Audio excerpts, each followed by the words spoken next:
Fed up with the everyday grind? Tired out from the summer heat? Want to get away from it all? We offer you Escape. Escape, designed to free you from the four walls of today for a half hour of high adventure. You are spurring a lathered horse through darkened streets, trapped by two hostile armies, with a kit of magic in your pocket, and the American Revolution in the balance.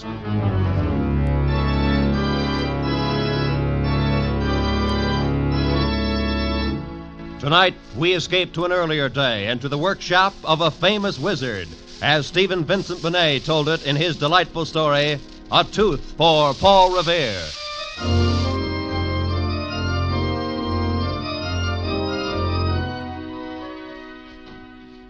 Some say it all happened because of Hancock and Adams, and some put it back to the Stamp Act and before. Then there's some that hold out for Paul Revere and his little silver box. But the way I heard it, the American Revolution broke out because of Lige Butterwick and his tooth. My great-aunt was a Butterwick, and I heard it from her. Every now and then she'd write it out and want to get it put in the history books, but they'd always put her off with some trifling sort of excuse. But the way she told it to us kids, sitting there before the flickering fire on some blustery, blowy night, it sounded spooky enough and wonderful enough to be as true as the Union. History books, bah! You don't get the right of things from such. In the story of a nation, it's the queer corners that count, the tales that get whispered down through families. Now take Paul Revere, for instance. All most folks think about is his riding a horse, but he was a silversmith by trade, and there was a kind of magic in that hand of his. I could see just a little bit farther into the millstone than most folks, and in that little shop of his on those fateful nights he sat over a miraculous flame and brewed the revolution in a silver teapot, and then he put it into a little silver box, no bigger'n this.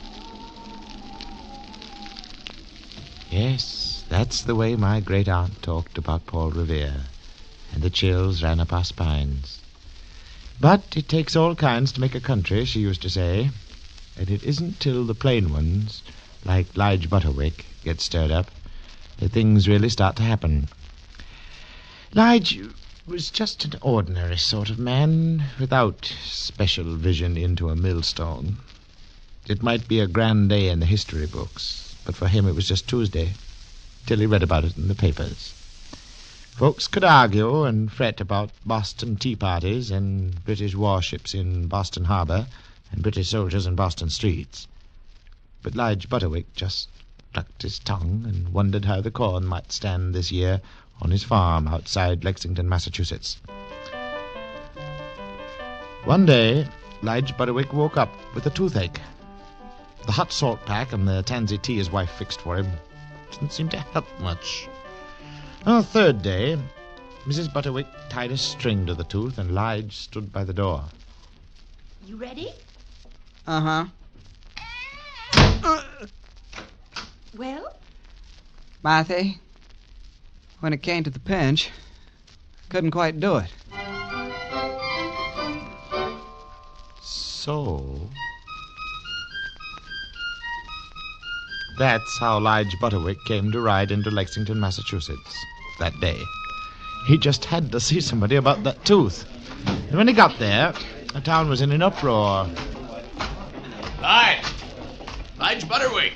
Eh? Oh, good day to you, neighbor Williams. Lige, I didn't expect to see you here today. It's my tooth. Tooth? What do you mean? Huh? Oh? Isn't it exciting? Exciting. The toothache? No, you idiot. All this. Have you seen them yet? Seen who? Why, Hancock and Adams, of course. John Hancock and Sam Adams. They're at the Parson Clark's. Only folks who come here to see was the barber. Figure he's the only one who can do something for my tooth. You don't fool me, Lige. You're probably just as excited as I am. Have you cleaned your musket? Musket? Why, it's 5 months, the hunting season yet. That's where you're wrong, Lige. Looks like hunting season may be early this year. Huh? Keep your powder dry. Huh? And so Lige Butterwick came to Lexington, and it was a great day for the history books, and to him it was just Tuesday. And his tooth was jumping, and he went to see the barber as the likeliest man he knew to pull a tooth. But the barber took one look at it and shook his head. Now, I can pull her out all right, Lige, but she's got long roots and strong roots, and she's going to leave an awful gap when she's gone. That's true. Now, what you really need, though it's caustic my business, one of these here artificial teeth to go there in the hole. Artificial teeth? Yeah. Land of mercy, it's flying in the face of nature. Nothing of the kind, Lige. Artificial teeth is all the gold these days. Lexington ought to keep up with the times. But It would do me no good to see you with an artificial tooth. Yes, indeed it would. it would do you good, but supposing I did want one, how in Tunket would I get it in Lexington? Now, you just leave that all to me. You'll have to go into Boston, but I know just the man. Here, if I can find this. I had his prospectus here somewhere. Oh, yes, here. See here? This fella called Revere in Boston that fixes him, and they say he's a boss workman. Revere? Yes, now you just listen to this here. Whereas many persons were so unfortunate as to lose their foreteeth. That's you, Lige. Oh, yeah. To their great detriment, not only in looks, but in speaking, both in public and private. This is to inform all such that they can have them replaced by artificial ones. I see. That will look as well as the natural and answer to the end of speaking to all intents. Oh, yes, and then see, it goes on. His name. Yes, his name's right here. Paul Revere, goldsmith, near the head of Dr. Clark's Wharf in Boston. Sounds well enough, but what's it going to cost? Oh, I know Revere. Comes through here pretty often, as a matter of fact. Does? Yes, and he's a decent fella, even if he is a pretty big bug in Son's Liberty. Now, you just mentioned my name. Well, it's something I hadn't thought of, but in for penny, in for pound. Missed a day's work already, and that tooth's got to come out before I go stark staring mad. But what sort of man is this Revere, anyway? Oh, he's a regular wizard. A regular wizard with his tools. Wizard? I don't know about wizards, but if he can fix my tooth, I'll call him one. So, Lige Butterwick got back on his horse and started for Boston. He rode through the busy, excited streets of Lexington, and when he came opposite the residence of Parson Clark, he saw a little crowd collected, men staring, so he stopped his horse for a moment and looked. Mister, is that them? Is it who, son? Mr. Hancock and Mr. Adams, sir. There through the window. Tall, handsome man and the short man with a face like a bulldog. I wouldn't know, son. They're strangers to me. Get up. When he got to Boston, he began to feel queer. And it wasn't only his tooth. He hadn't been there for 4 years, and he'd expected to find it changed, but it wasn't that either. The sky was clear and beautiful, but Lige felt like there was thunder in the air. It was uncanny. And the people, there'd be little knots of them on the corners, but when you came up to them, they seemed to melt away. Or they'd look at you and stop talking. And then he came to the harbor. Out there in the port of Boston, riding black and grim with the British warships. He'd known they'd be there, of course, but it was different somehow, seeing them with their guns pointed in at the town. Suddenly he felt uncomfortable. Felt he'd like to turn and go home. But he was hungry, and so he went to a tavern for a bite.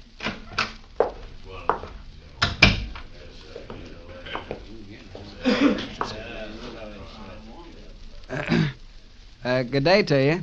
And what may I do for you, stranger?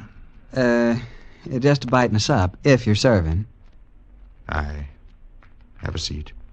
You'll be served. Thank you. Nice weather we're having these days.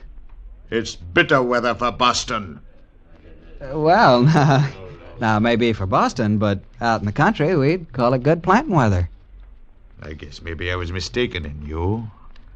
It is good planting weather. For some kind of trees. Trees? Well, now, I suppose you're right about that. That's so. And what kind of trees would you be thinking of? There's trees and trees, you know. Now that you ask You me, meant the Liberty Tree. And may it soon be watered in the blood of tyrants. Now, the Royal Oak of England, and God save King George and loyalty! At him, boys! Wait, stop. I didn't mean...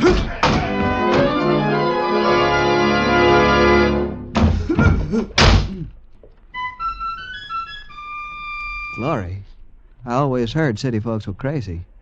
But politics must be getting serious in these American colonies when they start fighting about trees. Oh. Aye, and it is, friend. So they threw you out, too? Yes, blast them. But I want to shake your hand. Nobly done, friend. I'm glad to find another true-hearted man loyal to the crown in this pestilent, rebellious city. Well, I don't know as I quite agree with you about that. But I came here to get my tooth fixed, not to talk about politics. And as long as you've spoken so pleasant, I wonder if you could help me out. You see, I'm from Lexington way, and I'm looking for a fellow named Paul Revere. Paul Revere? No, so it's Paul Revere you want, my worthy and ingenious friend from the country. Well, I'll tell you how to find him. Good, I thank you. You go up to the first British soldier you see and ask the way, but you'd better give the password first. Password? Yes, you say to that British soldier, "Any lobsters for sale today?" And then you ask about Revere. But why do I talk about lobsters first? Well, you see, the British soldiers wear red coats, so they like being asked about lobsters. Ah. Just try it and see. Just try it, my friend, and see.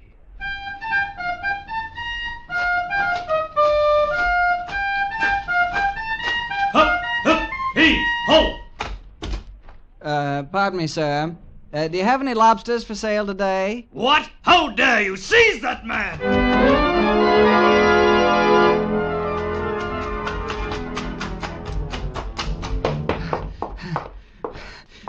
Barrel.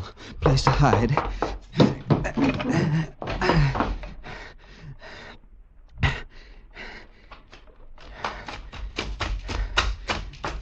Down that way. Come on, Sergeant.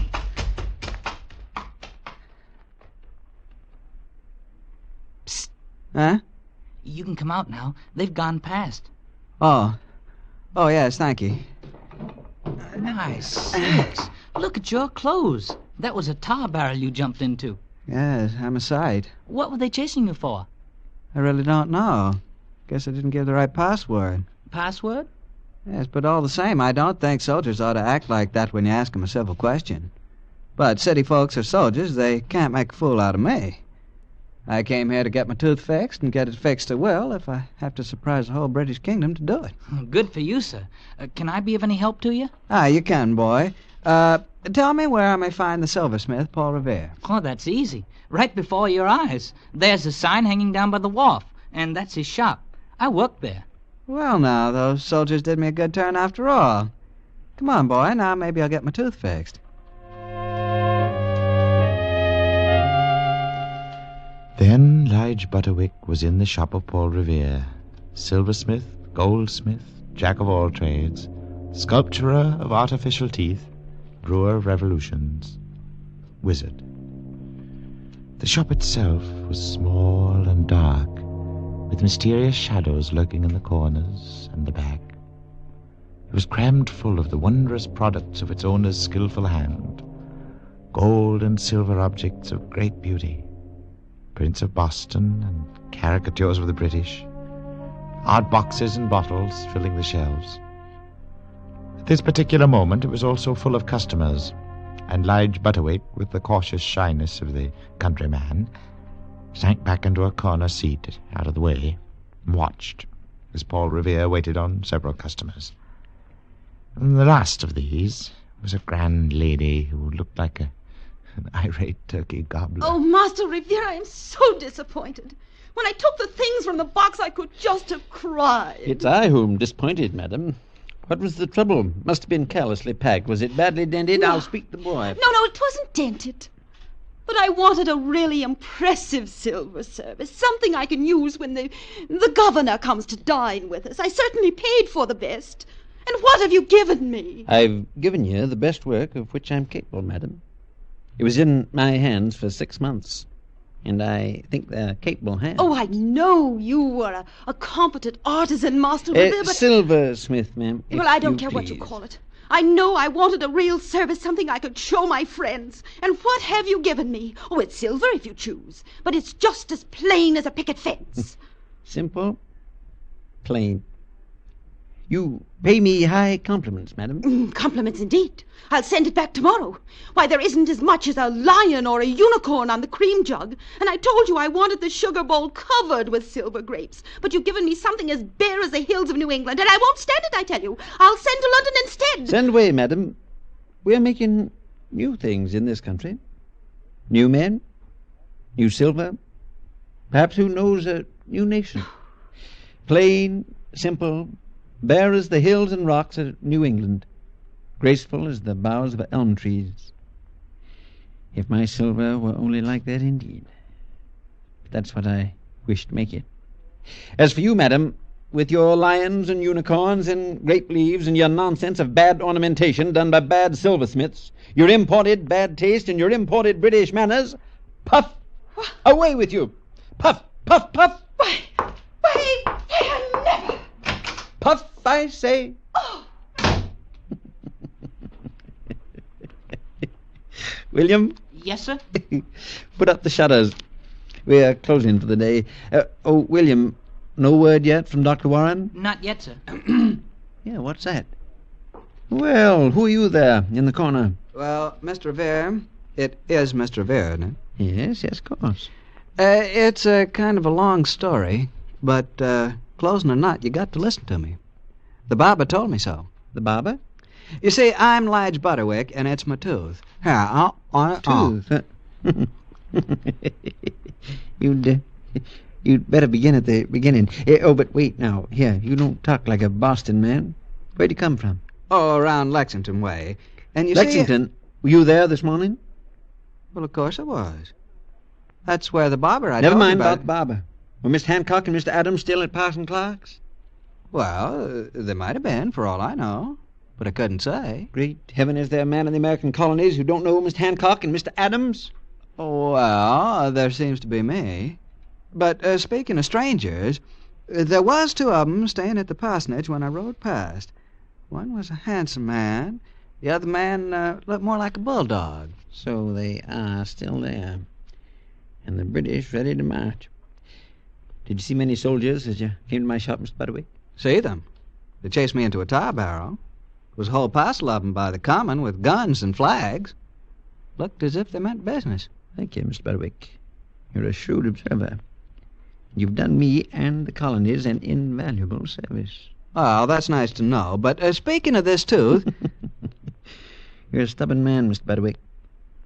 All the better. I like stubborn men. I wish we had more of 'em. Well, one good turn deserves another. You've helped me. I'll do my best for you. I've made artificial teeth, but drawing 'em is hardly my trade. All the same, let's have a look. Here, come over here by the light. Aye? And now, open. Ah? Yeah. Well, Mr. Butterwick, it appears to be compound agglutinated infraction of the upper molar. Oh. And I'm afraid I can't do anything about it tonight. But here's a draft that will ease the pain for a while. There. Drink. It's spicy and queer.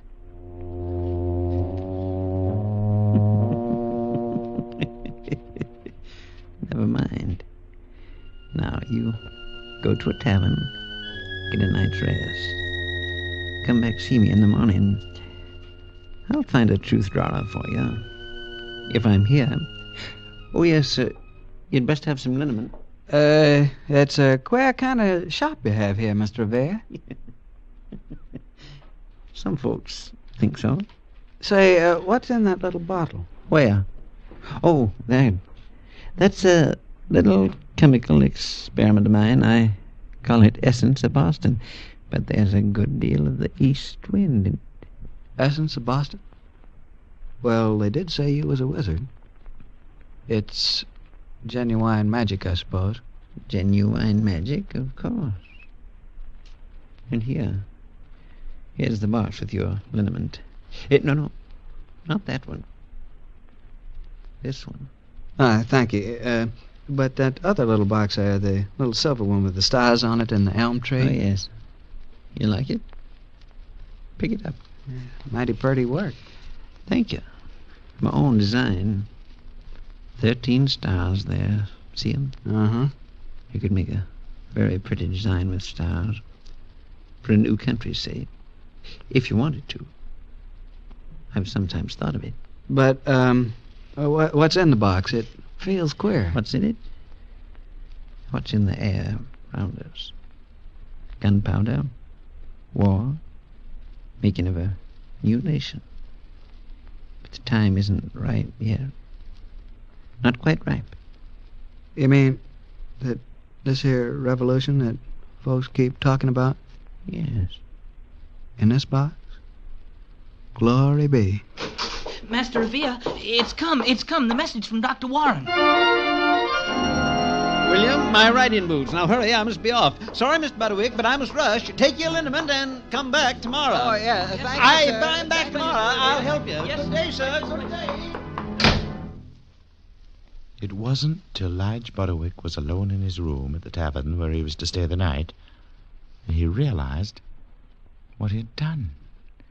In the bustle and haste of leaving Mr. Revere's shop, he had picked up the wrong box. Instead of the box of liniment, he held in his hand the little silver box with the 13 stars upon it. He hadn't quite believed Mr. Revere when he talked about the box, but then everything had seemed so almighty queer since he'd arrived in Boston. And his tooth ached, and his head felt light, and he, being human, was curious. He looked for a keyhole, but there was none. The box wouldn't open. He shook it. Suddenly, it felt warm, as if there was something alive inside it. He held it to his ear.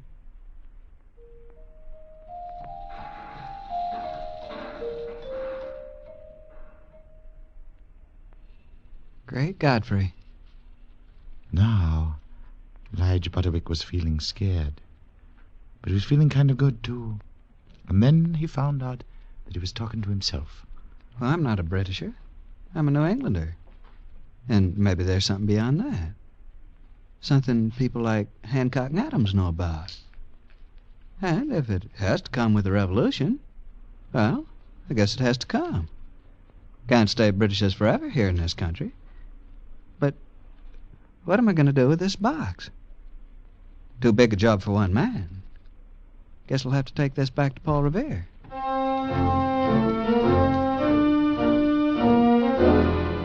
First, he went to the little shop on Clark's Wharf, but it was closed up tight.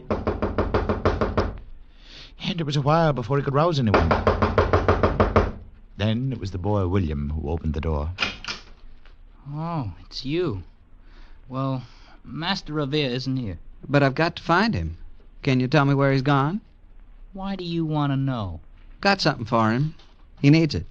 You wouldn't be a spy for the British now, would you? A spy? Me? Well, then what is it you got for him? This box. Little silver box. Took it by mistake.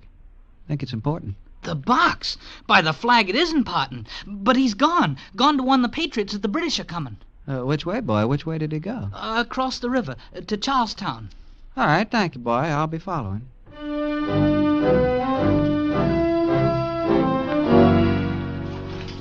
No, you don't get any boats from me. There was a crazy man long here an hour ago, and he wanted a boat, too. My husband was crazy enough to take him. Do you know what he did? No, ma'am. He made my husband take my best petticoat to muffle the oars so they wouldn't splash when they passed that Britisher ship. My best petticoat, mind you. Huh. When my husband comes back, he's going to get a piece of my mind. Was his name Paul Revere? Was he a man of 40-eyed, keen-looking, kind of Frenchy? Don't know what his right name is, but his name's Mud with me. My best petticoat tore into strips and swimming in that nasty river. Thank you, ma'am. I'll get a boat elsewhere.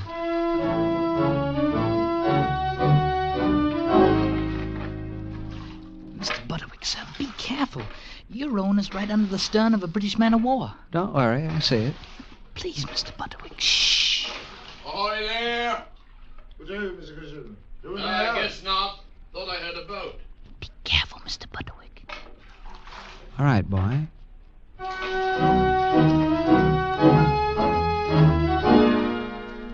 Revere, he's been gone an hour. Gone? Gone where? Riding to Lexington to warn Hancock and Adams as soon as he spied the lights up there in the North Church. I've got to catch him. It's this box. He's got to have it. Where can I get a horse? Right over here. Come on.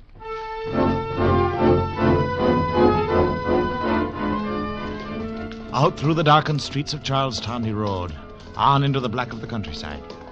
Once he got lost, but he found his way again and rode on. It was just dawn as he came in sight of Lexington, and the dew was glistening on the green of the April grass. But Lige Butterwick didn't notice the beauty of the dawn. The little silver box was hot now and burning in his pocket. And then suddenly he reined in his horse. For there on the road were two men carrying a trunk, and one of them was Paul Revere. Well, Mr. Revere, say I'm on time for that little appointment about my tooth. Well, it's you. You are a stubborn man, Mr. Butterwick. I'll allow. But you give me a merry chase all night. I've had one myself. Been captured by the British once and escaped. Don't know what's still in store for me, but we're carrying a precious cargo here in this trunk. We're bringing to safety all the private papers of Mr. Hancock and Mr. Adams. Which reminds me, I've something for you here. What? A silver box. You've got the silver box. By mistake, and it's getting frightfully hot in my hand. Yes, my friend, and little wonder. Look across there, Lexington Green. The green? Why, there's a line of Lexington men. And there across the creek, facing them, is a column of British redcoats. Aye, lined up with guns they are, Mr. Butterwick. They've come to arrest Mr. Hancock and Mr. Adams, and the Minutemen stand before them. Mr. Revere, I'm a peaceable man.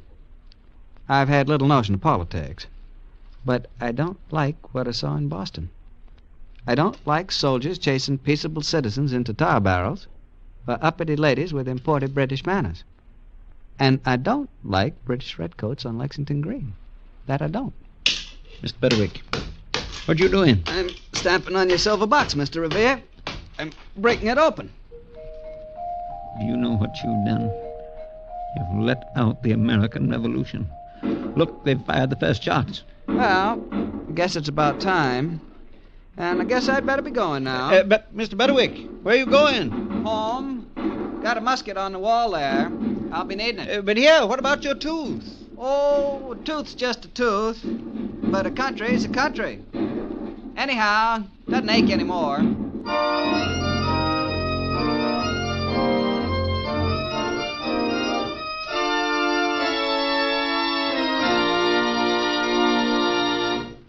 Escape, produced and directed by Norman MacDonald, tonight brought you A Tooth for Paul Revere by Stephen Vincent Benet, adapted for radio by John Dunkel, and featuring Harry Bartell as Lige Butterwick, Parley Bear as Paul Revere, and Barry Kroger as the narrator. Special music by Ivan Ditmars. Next week, you are deep in a fabulous cavern in a mountain, surrounded by a horde of angry natives from a lost world, held at the mercy of the most beautiful woman in the world, the terrible queen called She.